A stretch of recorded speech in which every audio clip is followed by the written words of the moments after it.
Ini susunan formasi dari kedua negara, perlu digarisbawahi, kita bukan memprediksi nama-nama pemain yang diturunkan. Kita lebih membahas struktur taktik yang dipakai oleh kedua negara sepanjang Piala AFF tahun 2026.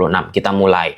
Singapura di atas kertas gunakan skema 1-4-2-3-1 atau penyebutannya bisa menjadi 1-4-3-3. Sedangkan Indonesia gunakan format 1-3-4-3 atau penyebutannya 1-3-4-2-1. Kita mulai dari struktur defending timnas Indonesia. Pada saat melakukan tekanan tinggi, Indonesia akan gunakan shape 4-4-2. Kemudian ketika masuk ke medium block atau bahkan low block, struktur 4-4-2 Indonesia berubah menjadi 5-4-1 atau bisa juga disebut menjadi 5-2-3. Kemudian saat Singapura melakukan serangan, mereka menghasilkan fleksibilitas posisi. Terkhusus sayap kiri atau winger kiri yang dimiliki Singapura, ia cenderung masuk ke dalam di koridor half space. Kalau kita lihat dari grafis ini, diperankan oleh nomor punggung 7 bernama Song.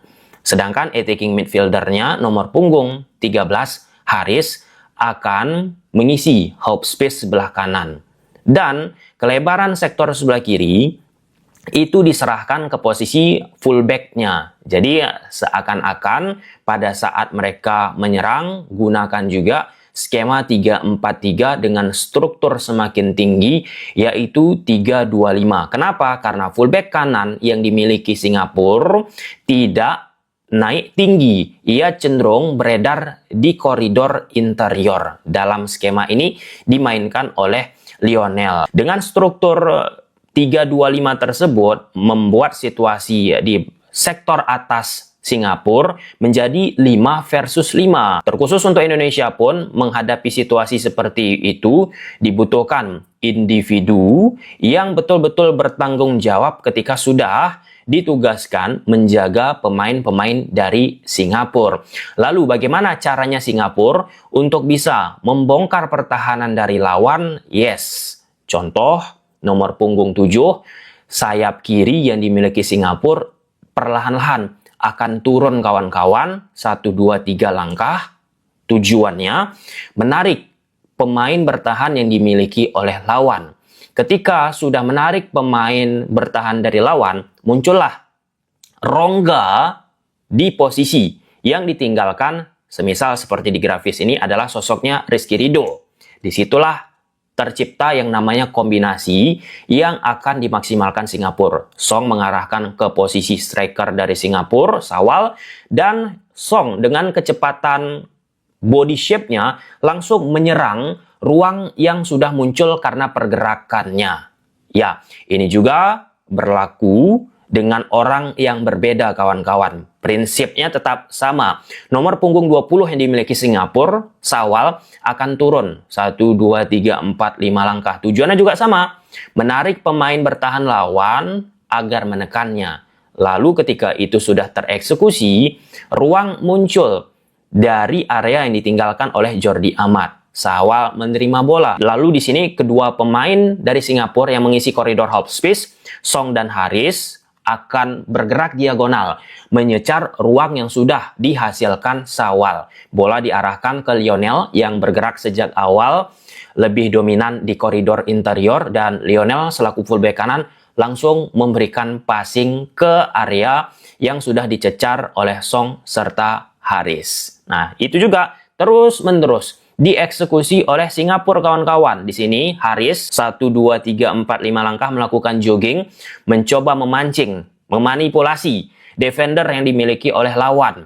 Yes, ketika situasi tersebut sudah muncul, Lionel, fullback kanan yang dimiliki Singapura, akan mengarahkan bola tersebut ke ruang yang sudah tercipta lewat pergerakan tanpa bola dari Haris. Prinsip seperti itu betul-betul sering sekali dimanfaatkan oleh Singapura di pertandingan-pertandingan sebelumnya. Artinya, kecepatan sangat amat dibutuhkan bagi pemain bertahan timnas Indonesia agar bisa mengeliminasi gerakan-gerakan seperti itu. Kan tidak mudah itu ketika pemain timnas Indonesia sudah ditarik keluar dari zonanya. Lalu secara konstan pemain Singapura coba memanfaatkan ruang yang sudah muncul kawan-kawan. Artinya pemain timnas Indonesia betul-betul harus memiliki kecepatan lagi dalam hal menutup celah-celah yang muncul kawan-kawan. Nah, ditambah pemain Singapura pun ketika mereka tidak bisa memaksimalkan situasi tersebut, bola-bola udara alias early cross dimaksimalkan. Contoh seperti saat menghadapi Kamboja, juga Timor Leste, bola crossing atau lewat situasi bola mati memang menjadi salah satu hal yang membedakan mereka. Dengan pelatihnya Gavin Lee, aku lihat betul-betul Singapura ini coba disulap bermain ya sesederhana mungkin. Bagaimana caranya menciptakan ruang, bagaimana caranya memberikan progresi pas ke depan. Kalau misal nggak memungkinkan ya tahan dulu. Di sisi lain dengan fullback sebelah kiri yang dimiliki Singapura, nomor punggung 3 tadi sering naik ke atas, maka di belakangnya kan otomatis memunculkan ruang itu. Ditambah staminanya kan akan tergerus. Nah, disitulah beberapa negara yang sudah menghadapi Singapura sering memanfaatkannya. Kemudian kita masuk ke timnas Indonesia. Saat Indonesia menyerang, awal gunakan struktur 3-2-5. Dari Singapura saat tanpa bola mereka gunakan struktur 4-2-3-1 atau juga bisa berubah menjadi 4-4-2. Dengan Indonesia meletak 5 pemain di atas, maka situasinya menjadi 5 versus 4 kawan-kawan menghadapi defendernya dari Singapura. Alhasil di sini cara yang dilakukan lawan, semisal Rizky Ridho mengarahkan bola ke Eliano, lalu fullback sebelah kiri yang dimiliki oleh Singapura bernama Rian akan ke-trigger ke posisinya Eliano. Disitulah muncul ruang di antara fullback sebelah kiri Rian bersama center back sebelah kiri atau terdalam yang dimiliki Singapura yang bisa diekspos oleh Tom Haye. Lalu apa yang dilakukan oleh Singapura untuk bisa menyamakan 5 versus 5 di belakang? Yes, nomor punggung 6 yang dimiliki Singapura akan ikut andil membantu defensif dengan turun ke bawah. Dan apa yang dilakukan oleh lawan untuk bisa memanipulasi pergerakan Kyoga, defensive midfielder Singapura itu, ya lewat memanipulasi melalui rotasi posisi. Di sini Tom Haye 1, 2, 3, 4, 5 langkah turun ke tengah, bertukaran posisi dengan Klok. Dengan pergerakan rotasi itu menciptakan chaos terhadap Kyoga. Karena situasi tersebut penjagaan tentu tidak akan rapat kawan-kawan, dan Eliano yang menguasai bola selanjutnya mengarahkan bola tersebut ke sisi Klok yang sudah mendapatkan space. Jadi di sini tegas ya, ruang banyak sekali muncul sepanjang Piala AFF tahun 2026 ini di antara fullback sebelah kiri yang dimiliki Singapura dengan center back sebelah kiri atau terdalam yang dimiliki oleh Singapura. Oleh karena itu, defensive midfielder yang dimiliki Singapura, kalau kita lihat dari skema ini, Kyoga atau siapapun nanti dimainkan, sangat amat penting untuk bisa menambal, mengcover area-area berlubang. Di saat mereka melakukan seperti itu, maka dibutuhkan rotasi posisi dalam hal mengacaukan perhatian yang dimiliki oleh Kyoga. Di sini kita balikkan lagi ke belakang, struktur timnas Indonesia sama 3-2-5. Kyoga turun ke belakang, menciptakan jadinya 5 versus 5 kawan-kawan. Apa yang dilakukan lagi? Ya, memanipulasi Kyoga ini lewat dukungan pemain tengah. Ketika sudah termanipulasi Kyoga, langsung dari posisi belakang, vertical pass diarahkan di ruang yang muncul di antara fullback sebelah kiri sama center back terdalam yang dimiliki oleh Singapura kawan-kawan. Semakin dalam blok yang diciptakan oleh Singapura pun, cara untuk bisa masuk ke pertahanan Singapura adalah dari sektor sebelah kanan, tetap dengan prinsip yang sama, rotasi ataupun memanipulasi posisi pemain kelima dalam struktur 4 pemain bertahan awalnya yang dipakai oleh Singapura. Di sini muncullah ruang terhadap posisi Klok akibat rotasi yang dilakukan antar pemain timnas Indonesia. Tetapi tidak langsung menyasar Klok, namun mereka mencari orang ketiga. Dalam hal ini Mitchell Baker yang sudah mendapatkan ruang karena center back terdalam yang dimiliki oleh Singapura bernama Jacob semisal mencoba bergerak menutup ruang terhadap posisinya McLeod. Nah, salah satu identity yang dihasilkan John Hartman di beberapa pertandingan yang sudah berjalan kawan-kawan yaitu memainkan with center back.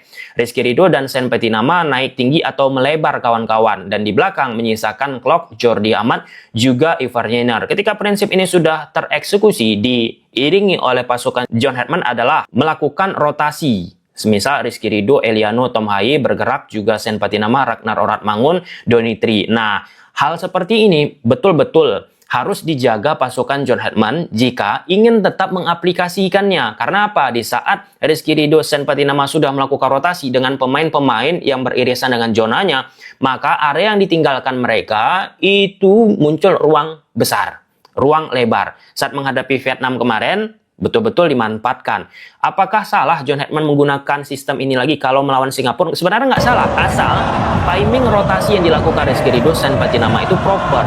Jangan mereka melakukan rotasi posisi di saat ragu-ragu atau bahkan pemain dari lawan masih ada menyisakan pemain di area semisal segaris dengan Rizky Ridho ataupun Sen Patinama. Kedua, ketika tetap mau melakukan seperti itu ya counter press-nya harus betul-betul proper.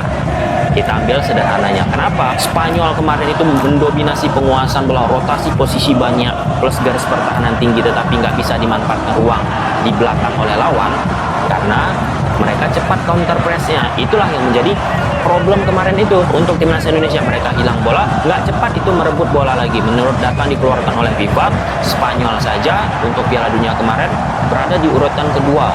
Counter press-nya, hilang bola selama 10-11 detik, langsung bisa mereka rebut kembali kawan-kawan. Nah, tentu menghadapi Singapura yang memiliki pemain cepat, riskan kan? Lantas opsi yang bisa digunakan apa? Ya, membuat Rizky Ridho dan Sen Patinama pure sebagai center back dengan sistem 3 back-nya, bukan wide center back. Alhasil Rizky Ridho pun serta Sen Patinama jika menggunakan prinsip sederhananya akan tetap berada di belakang dengan struktur rest defense 3+1, 3+2. Rotasi di sektor sebelah kanan dan sektor sebelah kiri diserahkan lewat dukungan dari Klok ataupun Ivar Jenner. Ketika gagal serangan dari timnas Indonesia, lawan pun mencoba menyecar ruang yang sebelumnya muncul di area atau belakang Rizky Ridho pun Sen Patinama bisa dieliminasi karena langsung akan ditutup oleh Rizky Ridho. Bicara sistem yang dipakai oleh John Hetman memang sangat amat beresiko. Dibutuhkan pemain-pemain yang cepat kalau mau menggunakan wide center back. Oke, jadi kesimpulannya untuk menghadapi Singapura, memanipulasi struktur tanpa bola yang dimiliki dari Singapura dengan skema yang sudah kita bahas tadi sangat amat penting. Dan sektor sebelah kiri dari permainan Singapura itu sering sekali di beberapa pertandingan sudah lewat diekspos oleh lawan. Kemudian kedua, rest defense dari timnas Indonesia betul-betul diperhatikan. Jika John Hetman tetap menggunakan sistem wide center back-nya, maka dibutuhkan pembacaan timing yang proper. Kalaupun riskan akan hal tersebut, maka kembali aja menggunakan 3 pemain klasik di belakang dengan rest defense-nya 3+2. Nah, saat menghadapi Singapura ini aku pikir secara realistisnya pasti timnas Indonesia pun berhati-hati. Kuncinya untuk timnas Indonesia pasukan John Hetman ini jangan membiarkan ruang sedikit pun muncul terhadap Singapura, karena di situ memang betul-betul pandai mereka dalam hal mengeksekusi, menyecar ruang itu.